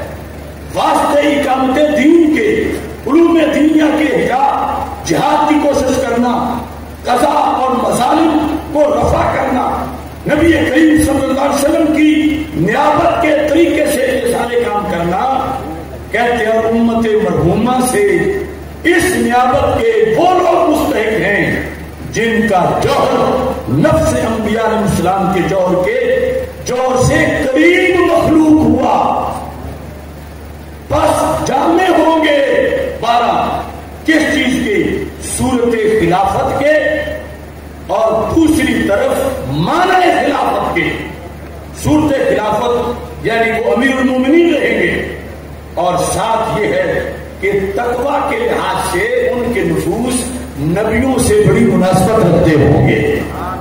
یہ کہنے کے بعد آپ خود کہتے ہیں مثل خلفائے اربعہ کے کہ جہاں جہاد بھی ہے, احیاء علوم بھی ہے, باطل کا رد بھی ہے, نظام کا قیام بھی ہے, اور پھر روحانیت بھی ہے. یہ پہلے 4 کا ذکر کیا. 4 پہلے 12 میں سے کس نے ذکر کیا؟ سیدنا پیر میر علی شاہ صاحب رحمۃ اللہ علیہ نے. اور آگے وہ لفظ بھی وہی بولے تو بول سکے, آج کون بول کے بدلتا رہے. کیا لکھتے ہیں؟ کہتے ہیں چاروں خلفاء, لیکن چاروں میں فرق ہے.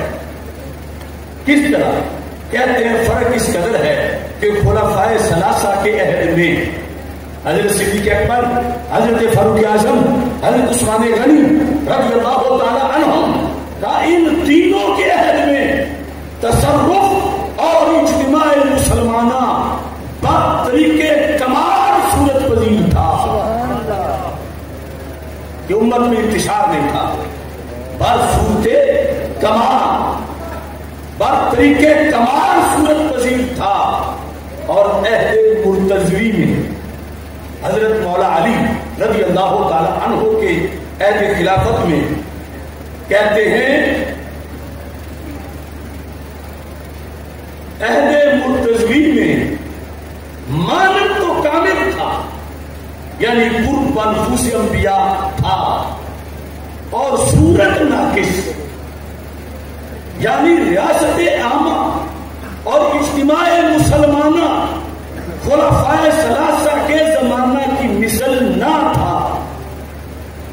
یعنی آپس کی جنگیں ہو رہی تھی، جو فتوحات اور جو انداز خلفائے ثلاثہ کا تھا کہ ریاست کا جو کنٹرول وہ صورتاً اس عہد میں نہ تھا، اگرچہ مانند موجود تھا کہ قرب نفوس انبیاء، برائے تقویٰ اور پہلے تین جو ہیں ان کے لحاظ سے کہا کہ صورتاً بھی تھا، مانند بھی تھا.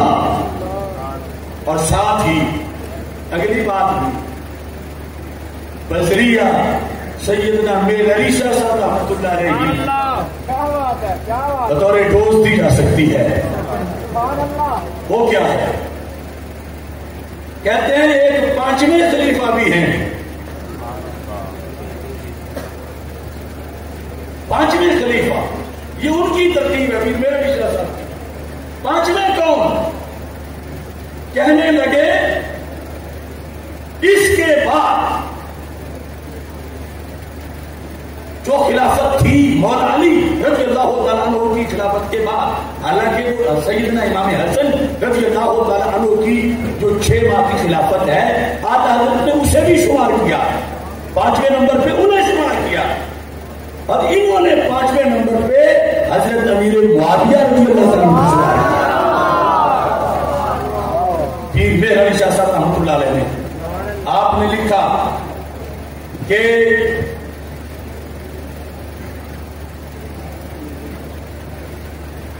اس کے بعد یعنی مولا علی رضی اللہ عنہ کے بعد صورت باقی اور معنی بطریقے عدم مفقود تھا. صورتاً نظام تھا، یعنی جب وہ مولانا حضرت سیدنا امام حسن رضی اللہ تعالیٰ عنہ نے خلافت ان کے سپرد کر دی، اس کے بعد پورا کنٹرول تھا. سلطنت اسلامیہ میں آپس میں کوئی جنگ نہ تھی، آگے فتوحات تھی. کا صورتاً خلیفہ کی جو 2 شرطیں ہیں کہ دونوں میں سے کم از کم ایک تو پائی جائے، تو کا صورتاً بر طریقے بعد میں صورت باقی تھی اور معنی بر طریقے عدم مفقود تھا. یہ جو مولا علی کی مانوی بات تھی وہ امیر معاویہ رضی اللہ تعالیٰ عنہ کی نہیں تھی. کچھ تھی لیکن صورت عدم نہیں تھی. تو کہنے لگے اس بنیاد پر بھی خلافت ان کی پھر بھی فائنل ہو گئی کہ ایک جہت میں مولا علی رضی اللہ تعالی عنہ کی خلافت وہ جو قرب نفوس انبیاء کی صورت ہے اس کی جہت سے ان کی فائنل مانی، اور یہ جو صورتاً طریق ہے ظاہری نظام کے لحاظ سے اس میں حضرت امیر معاویہ رضی اللہ تعالیٰ عنہ کی مانی. اور اس طرح 5ویں نمبر پہ حضرت امیر معاویہ رضی اللہ تعالیٰ عنہ کو سیدنا پیر میر علی شاہ صاحب نے 12 اماموں میں سے 5واں امام تسلیم کیا.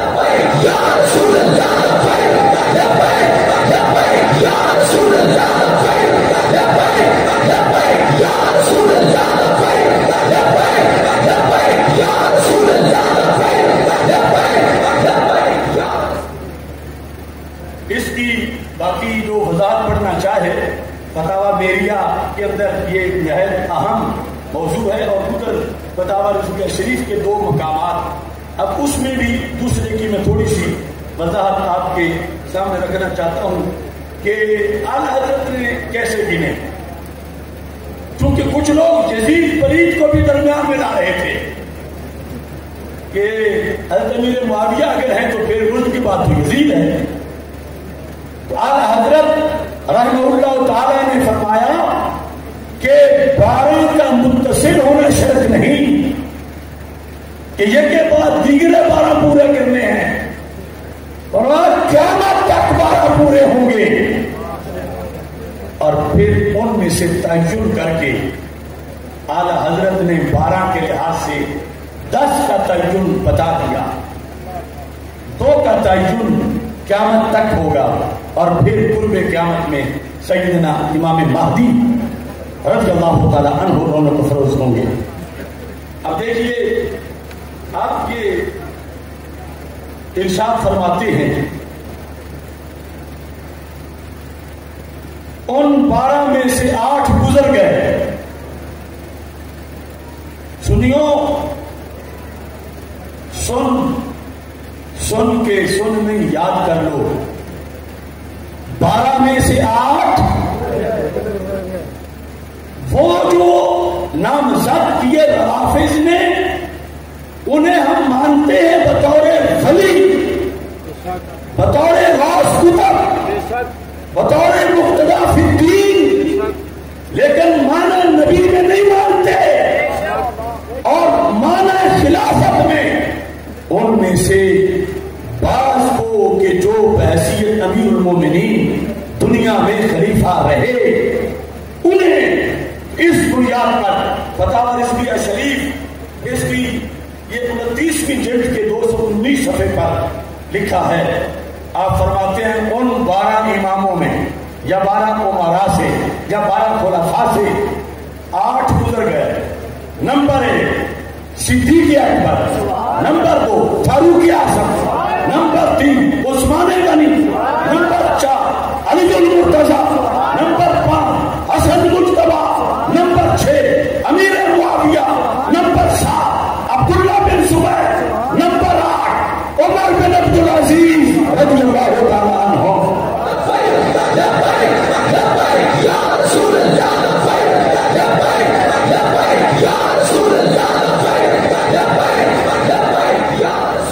اور کہا ایک آخر والے بھی معین ہیں امام مہدی.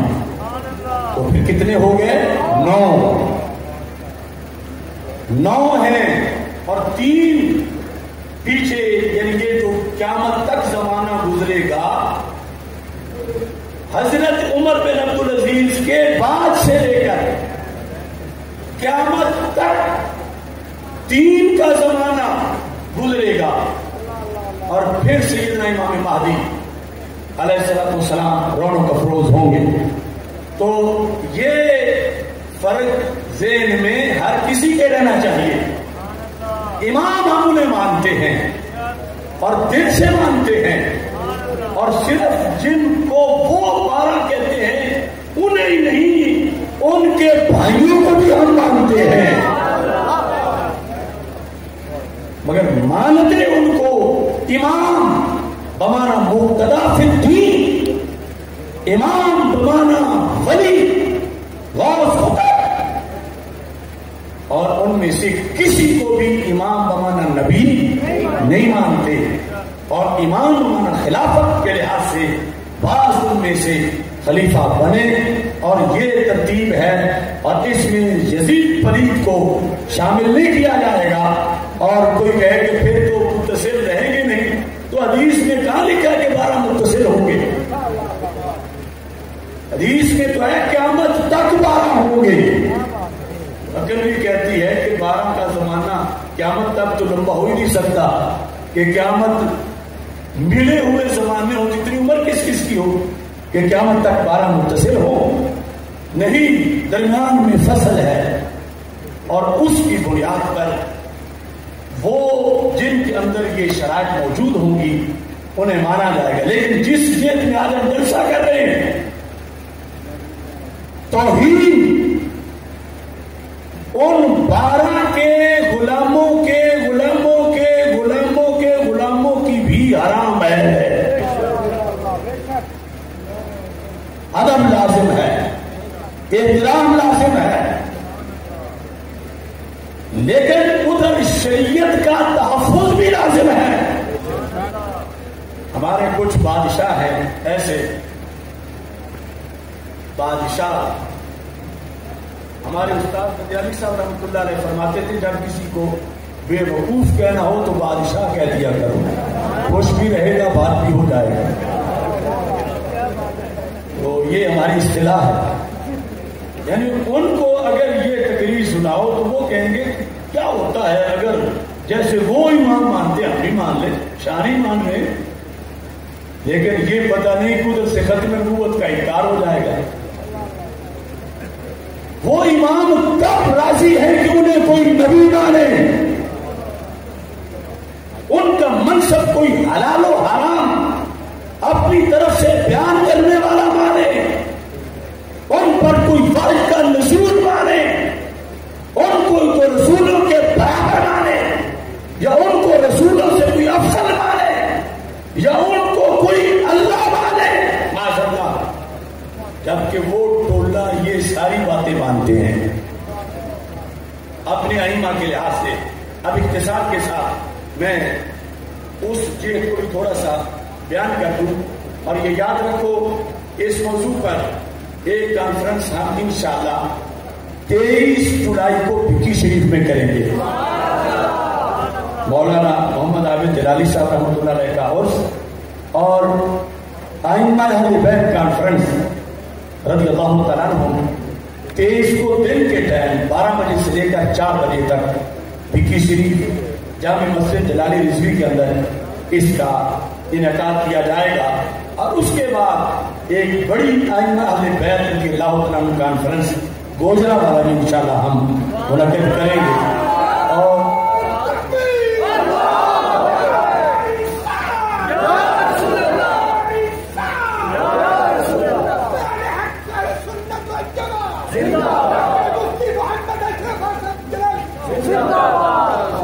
اب اس کے چند حوالہ جات.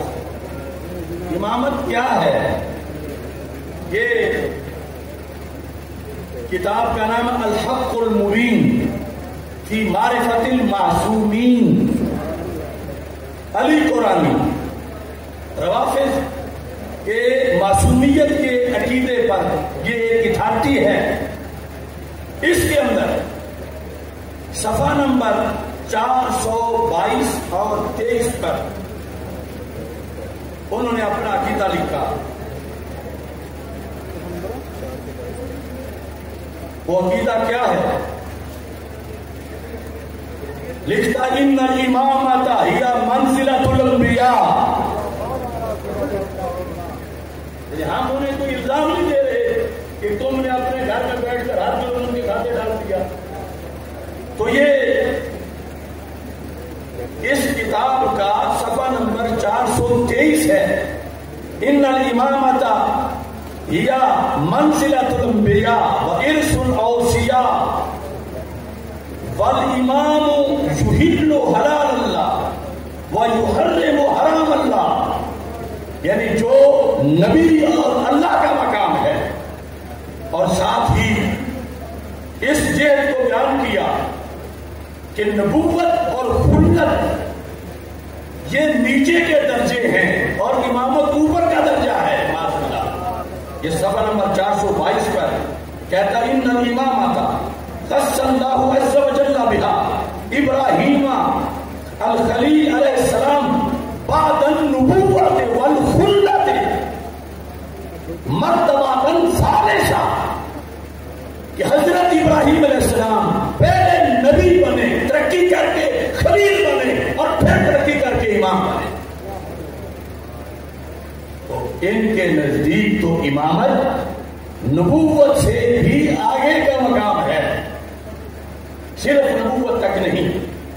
اور ساتھ دوسرے مقام پر یہ جو موسوعۃ الغدیر ہے،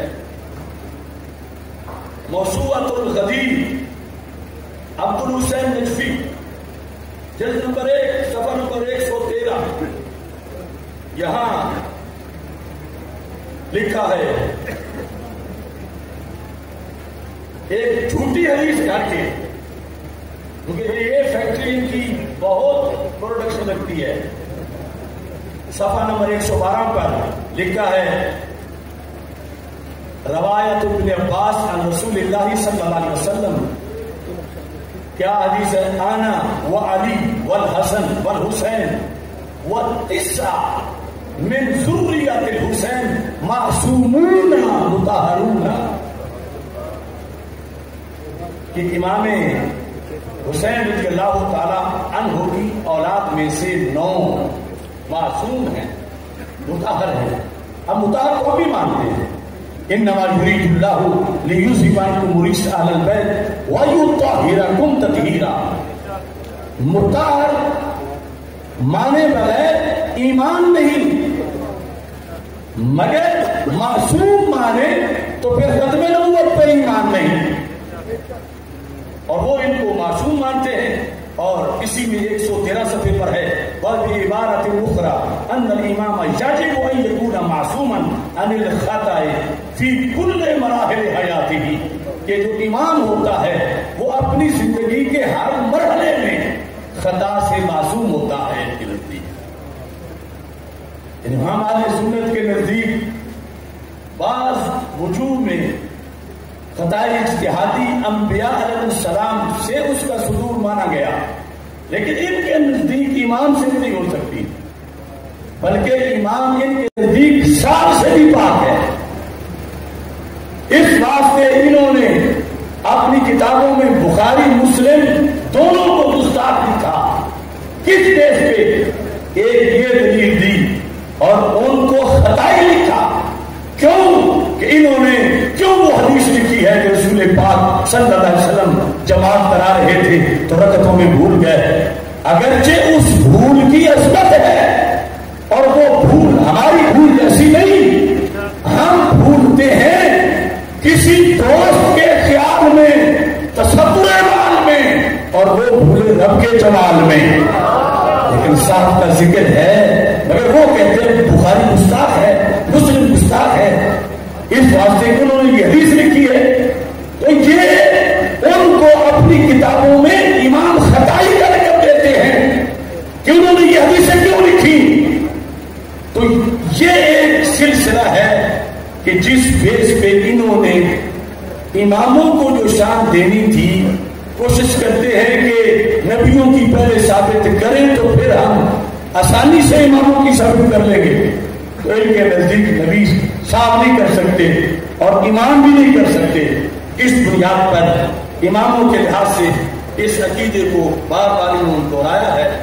وقت تھوڑا ہے، یہاں اصول کافی سے اور ساتھ تفسیر عیاشی سے، تفسیر عیاشی عیاشی تک کروں گا، یہ نہ کہو کہ میں شاید تفسیر کی معاذ اللہ کی بدماشی بھی ہے۔ یہ عیاشی اس کے اندر یہ صفحہ نمبر 261 ہے، جلد نمبر 2، آپ حیران رہ جائیں گے۔ ان کے نزدیک امام صرف نبی ہی نہیں، معاذ اللہ اللہ بھی ہے، اور یہ ان کی تفسیر ہے، اور ان کے علمی جو قائد گزرے ہیں ان کے جہنم کی طرف، ان کا یہ لکھا ہوا ہے،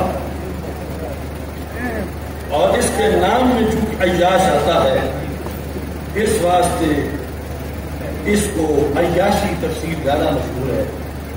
یہاں کیا لکھا ہے؟ آیت وَلَا تَتَّخِذُوا إِلَٰهَيْنِ اثْنَيْنِ، آیت ہے نا یہ کہ دو خدا نہ مانو، صرف اللہ، سبق بھول گئے، صرف اللہ، صرف اللہ، صرف اللہ، وَلَا تَتَّخِذُوا إِلَٰهَيْنِ اثْنَيْنِ إِنَّمَا هُوَ إِلَٰهٌ وَاحِدٌ۔ اب انہوں نے الہ کا کیا مطلب لکھا؟ لکھتا ہے وَلَا تَتَّخِذُوا إِمَامَيْنِ إِنَّمَا هُوَ إِمَامٌ وَاحِدٌ۔ الہین کی تفسیر امامین، الہ واحد کی تفسیر امام واحد۔ کہیں فیض آباد تمہاری سوچنا چلی جائے کہ لا تتخذوا امامین انما هو امام واحد، امام ایک ہوتا ہے، امام دو نہیں ہوتے۔ اور اس واسطے انہوں نے یہ کہا کہ ان 12 کے سوا اگر کوئی صدیق و عمر اور حضرت عثمان رضی اللہ تعالی عنہ کو امام مانتا ہے، ان کا فتویٰ ہے وہ مشرک ہے۔ ان 12 کے سوا اور کسی کو کوئی امام مانے تو ان کا فتویٰ ہے کہ اس کی عبادت ہی قبول نہیں ہوتی۔ تو تم کیسے پورے اتر سکو گے ان کے ساتھ؟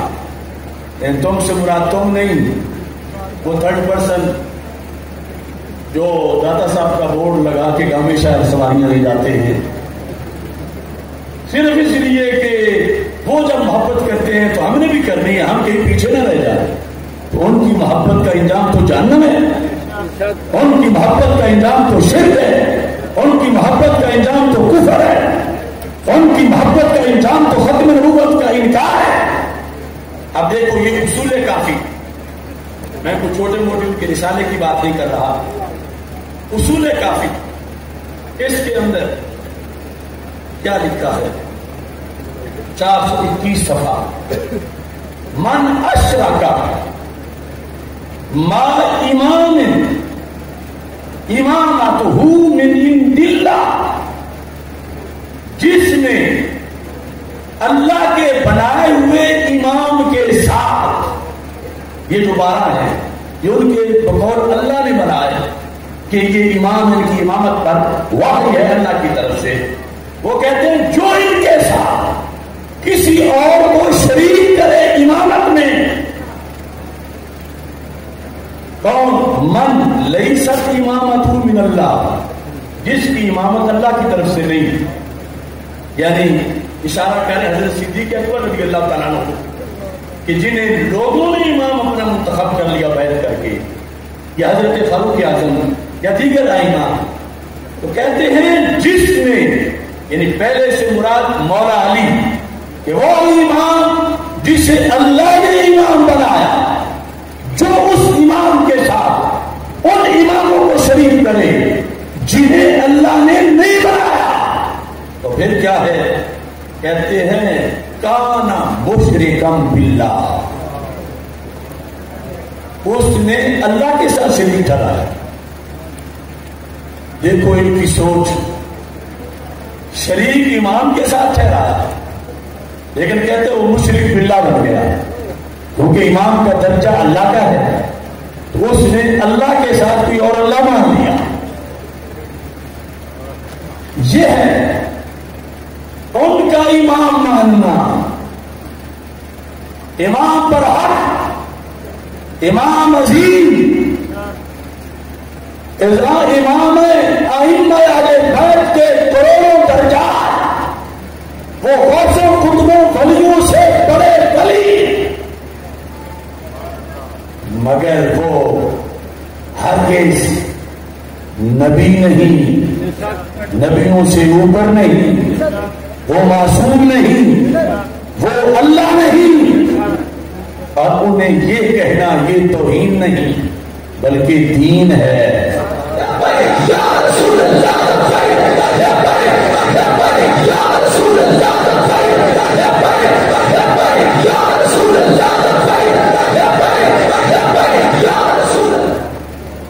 اور ساتھ ہی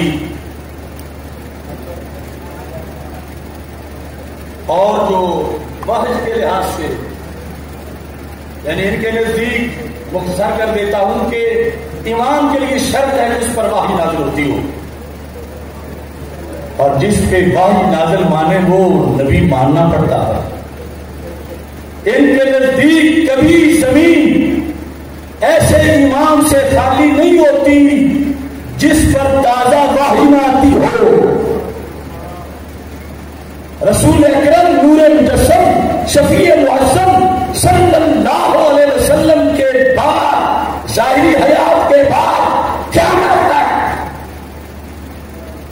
ان لوگوں کے نزدیک زمین پر ایک امام بصورت نبی بمنزلہ نبی یا سے اوپر کہ جس پر باقاعدہ اللہ کی طرف سے بات آتی ہے وہ ہونا ضروری ہے.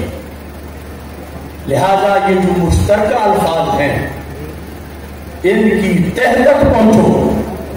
اگر ایمان مان کے وہ کچھ مانا جو وہ مانتے ہیں تو پھر جہنم سے پہلے کوئی اڈا سٹاپ نہیں ہوگا.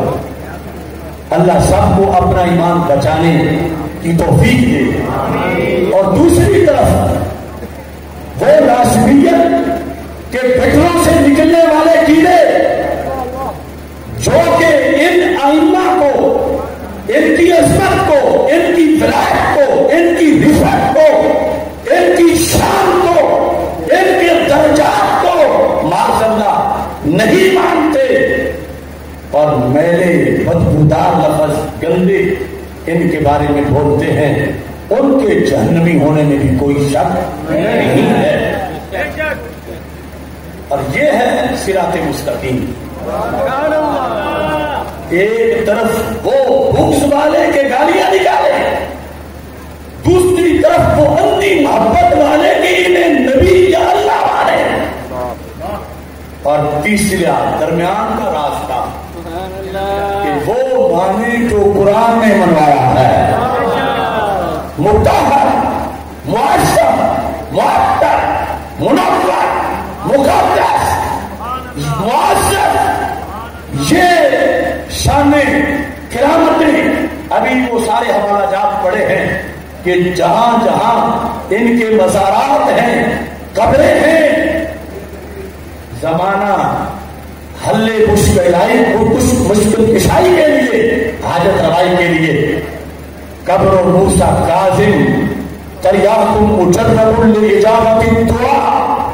شیخ عبدالحق محدث دہلوی یہ اشیاء الجماعت کے اندر ارشاد فرماتے ہیں کہ لوگوں موسیٰ کاظم رضی اللہ تعالی عنہ کی جو قبر ہے اس کا کیا مقام ہے؟ کہتے ہیں تریاکم مجرب لإجابت الدعاء، دعائیں قبول کرنے کا مجرب نسخہ ہے کہ وہاں جا کے دعائیں مانگے تو دعائیں قبول ہوتی ہیں. لیکن یہ ایک اگلی کانفرنس کا موضوع ہے اور پھر اس اگلی کانفرنس میں اس کے مزید حقائق ہم لائیں گے. اور آج جتنا سبق ہو گیا ہے میرا خیال ہے کہ اگر آپ پکائیں تو کافی آیت ہو رہا ہے، ابھی پکانا ضرور ہے. آپ یعنی خود اپنے دل کی تلاشی لے کے بتائیں کہ جو سیدنا میر علی شاہ صاحب رحمۃ اللہ علیہ اور اعلیٰ حضرت فاضل بریلوی رحمۃ اللہ علیہ نے بتایا اور جو اس کے خط و خال ہم نے اللہ کے فضل سے اجاگر کیے، یا یہ تفصیلات پہلے بھی ذہن میں تھی؟ یقیناً ہوگی. مفتی رمضان صاحب بڑے بڑے اہل علم بیٹھے ہوئے ہیں تو بہت سے لوگوں کے ہوں گی، لیکن معاشرے میں تشنگی بڑی ہے اس چیز کی. اور دوسرے جو ہیں وہ لفظ امام کی آڑ میں وہ تھوک کے لحاظ سے اہل سنت کو بٹھا بٹھا کے گامی شاہ کی طرف لے جا رہے ہیں. اور پھر ان کو کچھ پرانے ڈرائیور بھی مل گئے ہیں، کچھ پرانے کنڈکٹر بھی مل گئے ہیں سنیوں سے. تو اس واسطے سونا جنگل رات اندھیری چھائی بدلی کالی ہے، سونے والوں جاگتے رہنا، چوروں کی رکھوالی ہے. آنکھ سے کاجل صاف چرا لے، جامو چور بھرا کے ہیں، تیری گٹھڑی تاکی ہے اور تو نے نیند نکالی ہے. ہم عصمت رسول کے، ہم عصمت اصحاب کے، ہم شان اہل بیت کے، بے خطا بے گناہ سیدہ ظاہرہ طیبہ طاہرہ سیدہ ظاہرہ عابدہ صالحہ سیدہ ظاہرہ بے خطا بے گناہ سیدہ ظاہرہ امام موسیٰ کاظم